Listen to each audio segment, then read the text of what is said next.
Day 84 of carnivore.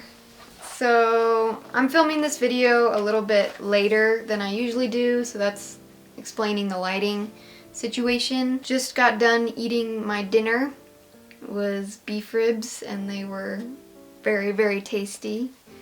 Yeah, so day 84. Today was a pretty good day overall, I think. Today I went to school. What did I do? Okay, then I came home and then I went to CrossFit today as well. We did front squats. After that, I came home and ate dinner. So in my last video, I mentioned that I felt like I needed to up my fat intake, especially during lunch, and my water intake. So what I've been doing is I've been taking bacon mayonnaise, or me and my mom's homemade bacon mayonnaise, with me to school, and I've been eating that with the hard-boiled eggs, and then I've been making sure that I'm drinking lots of water when I'm eating at school. Just because I do it during lunch because sometimes it can be hard to remember to do it during class. Yeah, so I've been eating my hard-boiled eggs with bacon mayonnaise just to try to add more fat to my lunch. And then, so typically on Sundays, our family likes to eat together, eat dinner together, and so since going carnivore, typically we'll do like a big piece of meat or something, and then sides for the other people who aren't carnivores. This last Sunday, we did a brisket, and funny thing, turns out I have a weird sensitivity to brisket of all things. So I had never tried brisket before going carnivore, and so the first time I tried brisket was like a week into my carnivore diet, and that upset my stomach a little bit when I ate it, and every single time that I've eaten brisket so far, it's always given me like a stomach ache or made me feel kind of sick. And I thought it was because, at first I thought it was because, oh, it was because it was smoked, so maybe I'm sensitive to the histamines. And then I thought, oh, maybe it's because it had some extra spices on it, so maybe that upset my stomach. So this last time that we had brisket, it was only seasoned with salt, and we just cooked it in the oven. So no smoke, no extra spices or anything. And that was like the worst reaction that I've had to brisket so far. I ended up having a really bad stomach ache that night, and let's just say I couldn't keep things down. So I think from now on I'm gonna stay away from brisket. It's just kind of weird because I was talking about it with my mom and dad, and I was saying, you know, I can eat any other kind of beef, any other cut of cow, and I don't have any other reactions to it. It's just brisket that when I eat it, it doesn't agree with me. So I really don't get it, because typically beef is something, like beef is a ruminant, and typically beef is what people do best with. And I was just kind of curious to know if any of you guys have something similar. Like, is there any cut of beef or like any other ruminant animal or just any other kind of meat that you seem to have bad reactions to? I mean, if you wanna let me know, you can comment or like tag me on Instagram or something, but I'm really curious to know if like anybody else has problems with brisket or any other sort of cut of meat, because it's just kind of weird. How should I transition into the beef liver? No. Speaking of things that people sometimes have a hard time eating. There you go. So there's this company called Nose to Tail Provisions, and I'm pretty sure they're pretty new, and one of the founders, one of the owners, he reached out to me via email, and he wanted to know if I'd be willing to try their product, which is grass-fed bison beef liver crisps. From what I understand, they're kind of like carnivore crisps where they have the meat and it's like dehydrated until it's crispy. So he asked if I wanted to try their product. So he sent it to me, and it just arrived today, and I already opened it, but it's in the package for effect. But here it is. So these are the bison liver crisps. I'm gonna try these on camera. I'm not gonna eat any right now because, like I said, I've already eaten dinner, and so I am quite literally stuffed right now. Because I ate until I was full. Sometime tomorrow I will I will eat these and I will get my reaction on camera, and maybe I'll make my mom eat some too, you know. I'm just really excited to try these because it's just grass-fed bison and salt. And I've wanted to try liver for a while, but anyway, I will cut to me trying those beef liver crisps. Okay, so here we are. We're here with the bison liver crisps from the Nose to Tail Provisions that they were nice enough to send to me. We're gonna be trying them. I've never really eaten liver that much. I mean, I've tried dog treats before that were made out of liver. It's not something I'm proud to admit. That's the only time I've tried liver, but I'm excited to try it. She's tried liver before and she doesn't like it. No, I mean the last time I had it, I was a kid, so. Yeah, well, I mean, tastes change as you get older. Yes. So I'm opening these up. I'm not fond of it, or I haven't been fond of it. I might need to get some scissors. Okay. They smell like food in a bag. They do smell like food in a bag. Yeah, these are big pieces. They're big. Holy moly. I'm not sure about the smell. All right, so here it is. We're gonna try it. Cheers. Cheers. It tastes like liver. I don't think I like liver very much. I don't think personally I like liver very much. I mean, if you're somebody who's trying to get more liver into your diet, these would probably be a good way to do it. Hold on, let me try it with some salt. It's probably not too little salt, but too much liver. Okay, I don't like liver, I don't think. Thank you to Nose to Tail Provisions for sending me a bag of your bison liver crisps to try. It was a new experience. Yeah, it was a new experience. If you guys are interested in checking them out, it's nosetotatailprovisions.com. Okay, I just wanted to let you guys know that the day after I filmed this part of the video, Michael, one of the owners of the company, emailed me and let me know that since this batch of the liver crisps was their first, there were some quality control issues, and the liver crisps actually ended up being a lot thicker than they're supposed to be. He said that because of this, they can be a little bit stronger in their flavor, and the thinner pieces are a lot better. So I just wanted to put that out there for their sake. Wow, I really enjoyed / did not enjoy those. So our neighbors bought sheep for their children to raise so that they could learn how to start raising sheep. So they've been doing that all summer, and the other day, me and my mom and my dad, we were all out for our evening walk that we like to do. We came across our neighbors and they were out with their sheep. They were just kind of having like a little get together because they were about to auction off their sheep. And so we were just talking about the sheep and just everything about that. And our neighbor, she mentioned that they were doing the whole sheep raising project through like a program that they're involved in. And she mentioned that they do other kinds of animals too, not just sheep. They do pigs, sheep, goat, cows.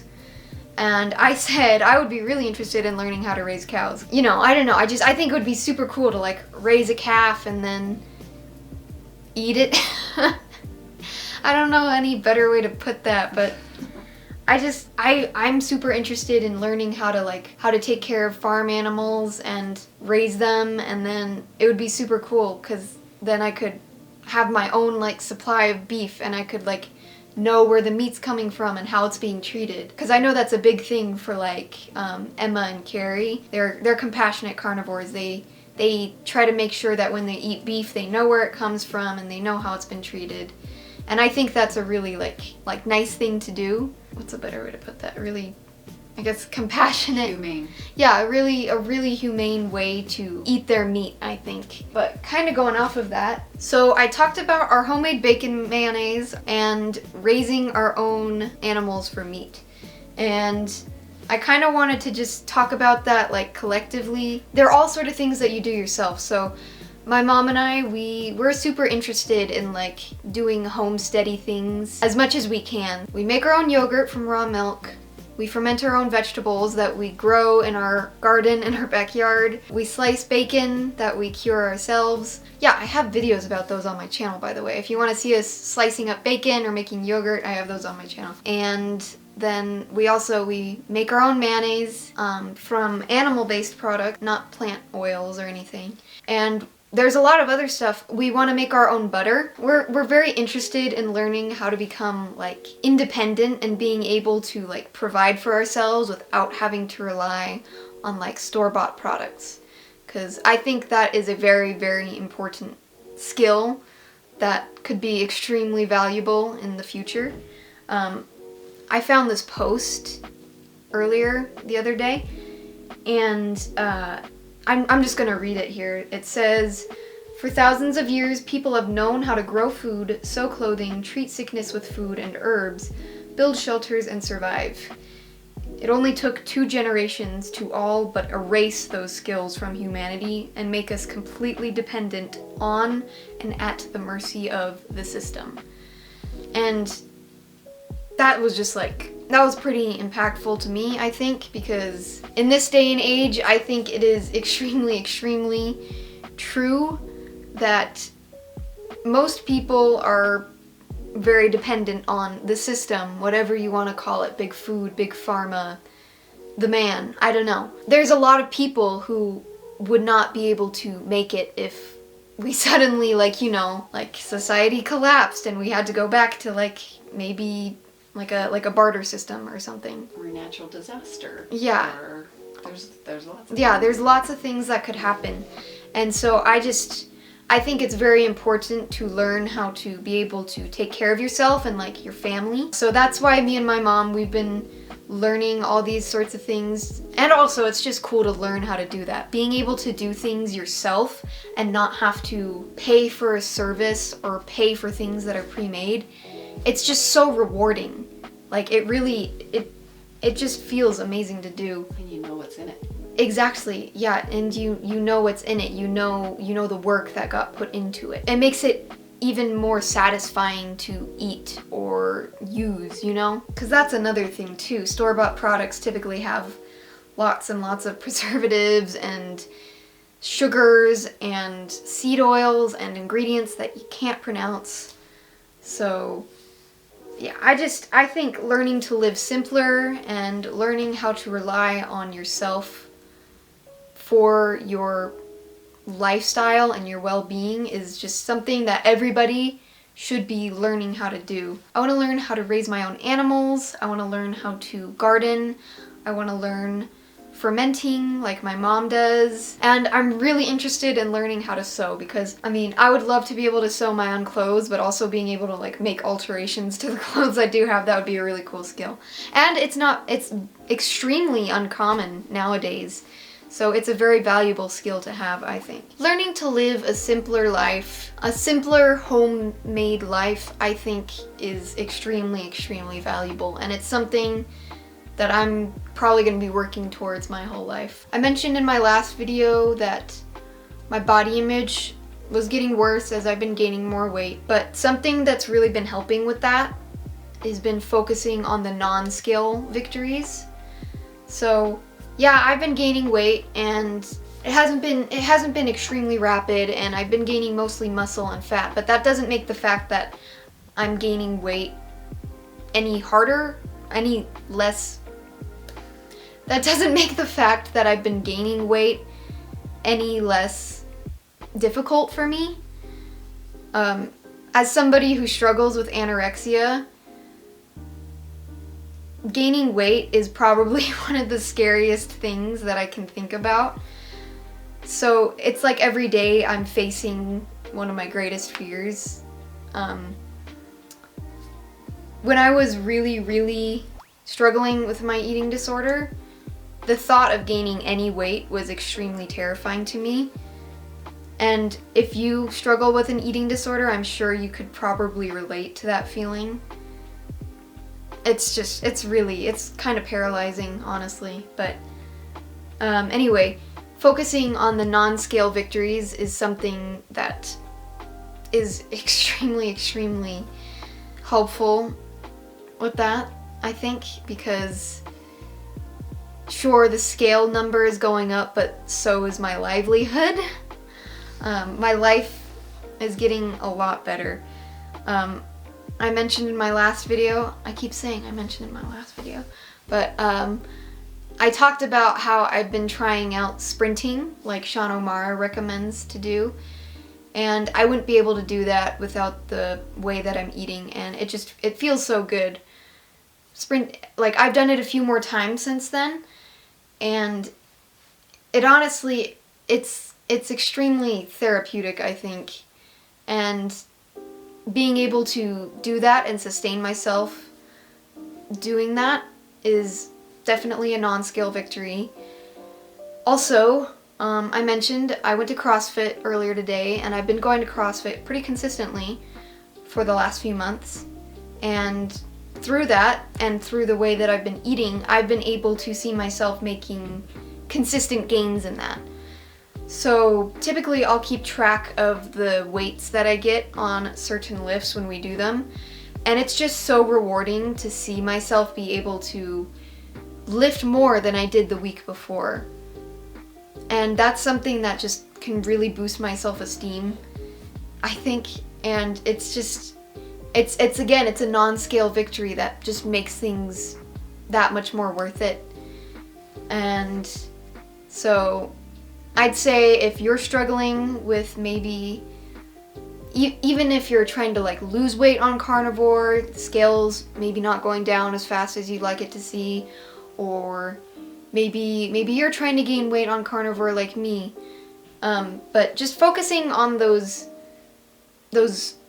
good things that come from this diet that aren't just related to weight are things that are just, they're so helpful, I think, and they just help you to keep going, because like I said, yeah, the weight gain is very, very scary, and seeing the number on the scale sometimes can be a little discouraging, but not focusing on what the scale says, not focusing on the weight, and putting my attention on ways that my life has improved from this diet and is just, it's way more helpful than the scale. So yeah, that's pretty much all that I wanted to talk about for today. Thank you for tuning into my video. Thanks for watching. I just said that, basically. But make sure you like and subscribe. Go eat some meat. Bye.